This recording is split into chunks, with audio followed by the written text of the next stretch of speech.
अस्सलाम वालेकुम नाजरीन, रिपोर्टिंग विद असद में आपको खुश आमदीद। नाजरीन, आज बिल आखिर एक जो नहायत ही पेचीदा मामला बन गया था वो आज हल हो गया है और नए director general inter services intelligence जो है उनकी तकर्री का बाज़ाब्ता नोटिफिकेशन वज़ीर आज़म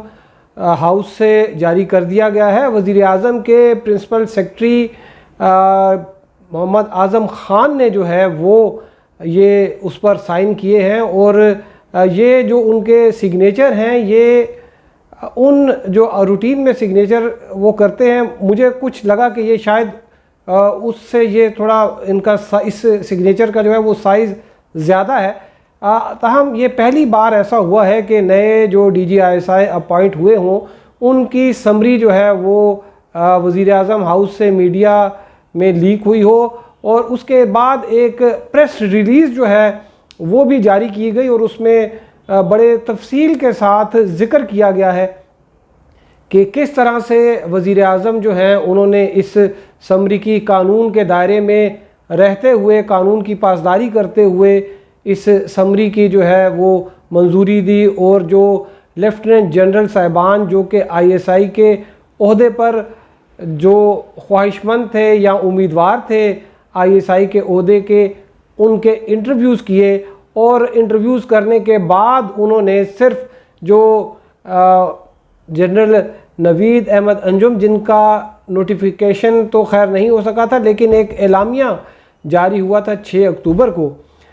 उन्हीं का जो है वो नाम की मंजूरी दे दी गई है। बड़े इसमें जो है वो अप्स एंड डाउन्स आते रहे हैं। इसमें जो ख़ास बातें हैं समरी की वो भी आपसे शेयर करेंगे और जो वो नोटिफिकेशन हुआ है उसमें क्या अनयूजुअल चीज़ें हैं वो भी आपके साथ शेयर करेंगे और इसके साथ साथ ये कि इसमें जो रूहानियत का क्या अमल दखल है वो भी आपको बताएंगे। लेकिन अभी तक अगर आपने ये channel reporting with Asad subscribe नहीं किया तो चैनल ज़रूर सब्सक्राइब कीजिए। तो नाज़रीन, ये कुछ अरसा कबल मैंने एक व्लॉग में सबसे पहले ये बात सामने लेके आया था कि 8 का जो है वो हिंसा, उसके हवाले से कहा जा रहा है कि जो नए DGISI होंगे उनमें जो एक रूहानियत फैक्टर था, जो रूहानी एक इशारा मिला था, उसमें 2-3 चीज़ें थी। एक तो ये 8 के हिंसे के हवाले से बात हुई थी और दूसरा कुछ अलिफ बे जीम दाल की भी बात हो रही थी और इसके साथ साथ जो चीज़ आ रही थी वो ये था कि चांद ग्रहण के बाद जो है वो नए DGISI उसके बाद उनकी तकर्री होगी। तो अभी ये जो नोटिफिकेशन वज़ीर आज़म हाउस के जारी हुआ है उसमें ये लिखा है कि जो नए DGISI हैं वो 20 नवंबर को अपने ओहदे का चार्ज संभालेंगे। ये लिखा है कि the prime minister has seen and approve the appointment of PA 27007 lieutenant general Nadeem Ahmed Anjum HI Hilal Imtiaz military as director general inter services intelligence with effect from 20th November 2020 from the panel of officer at para 6 of the summary। ये नाज़रीन, ये जो आम summaries, क्योंकि मैं bureaucracy cover करता हूँ, ये आम जो समरीज़ होती हैं उसमें ये नहीं होता, उसमें सिर्फ नाम होता है कि फ़लाँ फ़लाँ को हम ये इस पोस्ट पे लगा दिया गया है और इसकी ओहदे की जो है मियाद वो इतना होगी, 3 साल होगी या 4 साल होगी या जो भी होगा, ये एक जो है वो सेट पैटर्न होता है। तो ये इसमें एक अनयूजुअल चीज़ है और लिखा है the incumbent director general ISI यानी कि जो जनरल फैज़ हमीद है, ये ही shall continue to hold charge as DGISI till 19 November 2021 और इसमें मोहम्मद आज़म ख़ान जो हैं उनके सिग्नेचर हैं, काफ़ी बड़े सिग्नेचर हैं ये, और 26 अक्टूबर 2021। तो नाज़रीन, जो जिस वक्त ये जनरल नवीद अहमद अंजुम जो हैं इनका नाम आया था उस वक्त इनकी जो सीनियरिटी थी लेफ्टिनेंट जनरल में ये 17वें नंबर पे थे, तो 17 यानी कि ये 8 बन जाता है। और उसके बाद जो आज इनकी जो समरी जो जारी हुई है वो है 26 अक्टूबर, यानी कि 26 का मतलब है 2 + 6 = 8, यानी कि 8 का हिंसा जो है वो इनमें आ गया। यानी कि 8 का हिंसा जो है, जो मुबारक समझते थे वज़ीर आज़म इमरान ख़ान, किसी न किसी तरीके से वो 8 क्या हिंसा जो है वो इस नई तकर्री में जो है वो शामिल है। और ये इस जो अपॉइंटमेंट की जो समरी थी जो कि कॉन्फिडेंशियल होती है, खैर वो एक वज़ीर-ए-आज़म हाउस से जो है वो लीक हुई और उसके बाद फिर एक प्रेस रिलीज़ जो है वो आई। और इस प्रेस रिलीज़ के बाद यही चीज़ें जो हैं वो ये एक अनऑफिशियल प्रेस रिलीज़ थी क्योंकि एक बाकायदा सेट फॉर्मेट पे नहीं थी, लेकिन उसके बाद वज़ीर-ए-आज़म जो है उन्होंने ये चीज़ें ये ट्वीट की हैं उन्होंने, और 3-4 जो है वो एक थ्रेड में जो है वो उन्होंने इस चीज़ को, बल्कि जो चीज़ें यहाँ पर लिखी हैं इससे ज़्यादा कुछ थोड़ी सी डिटेल उसमें ज़्यादा है। और इस जो प्रेस रिलीज़ है इसमें लिखा है, chief of army staff general Qamar Javed Bajwa called on prime minister Imran Khan today, यानी कि जो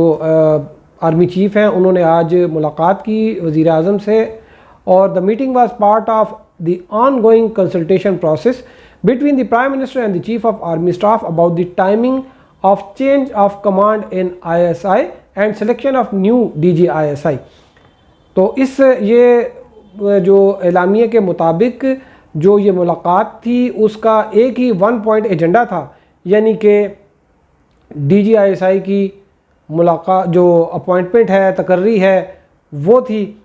और जो पुराने जो आउटगोइंग DG ISI हैं उनकी चेंज ऑफ कमांड का था। फिर इसमें लिखा है कि during this process A list of officers was received from ministry of defence.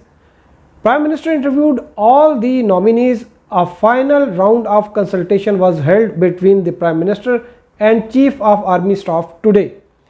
अच्छा, इसमें एक जो हमारे ज़राए हमें बताते हैं कि इंटरव्यू जो है वो सिर्फ एक जो है वो जनरल नवीद अहमद अंजुम उनका हुआ,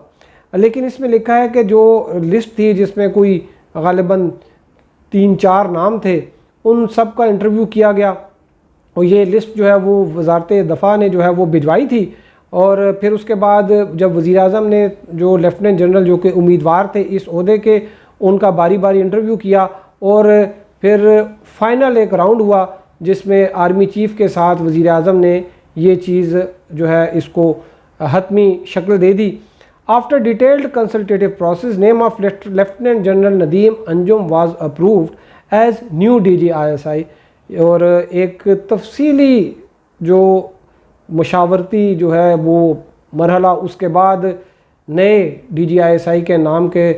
जो है वो मंजूरी दे दी गई और लेफ्टिनेंट जनरल नदीम अहमद अंजुम को जो है वो तकर्री कर दी गई। The designate DG ISI shall assume charge on 20 November 2021। ये 20 नवंबर को अपने ओहदे का चार्ज लेंगे। नोटिफिकेशन जो है जो इनका जनरल ऑफिसर का अपॉइंटमेंट का जो कि प्राइम मिनिस्टर ऑफिस इस्लामाबाद से निकला, उसमें है कि 19 तारीख को जनरल फैज़ हमीद जो है वो अपने ओहदे का चार्ज वो छोड़ देंगे। तो नाज़रीन, जो अभी हमने मुख्तलिफ़ वेबसाइट्स पे भी देखा और जो मौसमियात की जो दुनिया की जो वेबसाइट्स हैं उन पे हमने देखा, तो जो चांद ग्रहण है वो 19 नवंबर को चांद ग्रहण होगा। तो चांद ग्रहण जो है वो ख़त्म होगा। जनरल फैज़ जो है इनका जो ISI में दौर था वो भी चांद ग्रहण के साथ ख़त्म होगा, और उसके बाद फिर नवीद अहमद अंजुम जैसे ही ये चांद ग्रहण ख़त्म होगा वो ISI की बाग डोर जो है वो संभाल लेंगे। बहुत से इस तरह से इदारे हैं जो सरकारी और नीम सरकारी ख़ुद मुख्तार जो ऑटोनमस बॉडीज़ हैं, उनके जब सरबराहान की तकर्री की जाती है तो एक जो है समरी वो इस्टेब्लिशमेंट डिवीज़न भिजवाती है। इस्टेब्लिशमेंट डिवीज़न में भी बड़ी दिलचस्प बात यह है कि जिस शख्स ने समरी बनानी होती है उसको भी नहीं पता होता कि किसके नाम की समरी बनानी है, और 1 घंटा पहले एक कॉल आती है कि फ़लाँ बंदे की समरी भिजवा दें। तो 2 नाम उन्होंने रखे होते हैं फिलर के तौर पे, जो जिसका जो सीरियस कैंडिडेट जिसको चाह रहे होते हैं और बाब इख्तियार के इसको लगाया जाए, उसका नाम सबसे ऊपर होता है, नीचे फिलर के तौर पे जो है वो 2 नाम होते हैं। और हालांकि जो प्रोसेस है वो तो ये है कि जो सेक्शन अफसर है वो इनिशिएट करता है नोट, वो एक सारी उसके सारा जो डेटा उसके पास होता है अवेलेबल, उसको देख के वो उसमें फिर फ़िल्टर करके एक बाकायदा एक कंसल्टेशन के बाद, एक प्रोसेस के बाद उसको वो इनिशिएट करता है समरी। लेकिन यहाँ पर उल्टा होता है, यहाँ पर वज़ीर-ए-आज़म हाउस से जो है वो हदायत आती हैं कि इस बंदे की समरी भिजवा दें। लेकिन आर्मी के जो है ये DG ISI के नाम पर ये प्रोसेस नहीं हो सका। वहाँ पे जो अगर उनकी शायद कोई होगी किसी की ख्वाहिश के शायद कोई और बन जाए, लेकिन यहाँ पर वो नहीं हो सकता था। लेकिन जो ISPR ने एक एलामिया जारी किया उसके बाद शायद वज़ीर आज़म को बुरा लगा, और ये उन्होंने ये बात तो ऑन रिकॉर्ड है कि उनके जो वज़रा हैं और जो चीफ व्हिप हैं आमिर डोगर, उन्होंने ये बात ऑन रिकॉर्ड मीडिया पर कही कि वज़ीर आज़म ने बुरा मनाया इस बात का, और उनका ये कहना था कि अगर आर्मी चीफ़ के ऑफ़िस की इज़्ज़त है तो मेरे जो है वज़ीर आज़म मैं हूँ, मैं इलेक्टेड वज़ीर आज़म हूँ, मेरे ऑफ़िस की भी इज़्ज़त है। बहरहाल अब ये मामला जो है ये जो है वो हल हो गया है, लेकिन क्या ये जो सफ़े हैं क्या ये दोबारा एक पेज पर आए हैं या नहीं आए हैं, ये 1-2 माह बाद जो है वो इसका भी पता चल जाएगा। तो अब तक के लिए इतना ही। हमारे साथ रहने का शुक्रिया। अल्लाह हाफ़िज़।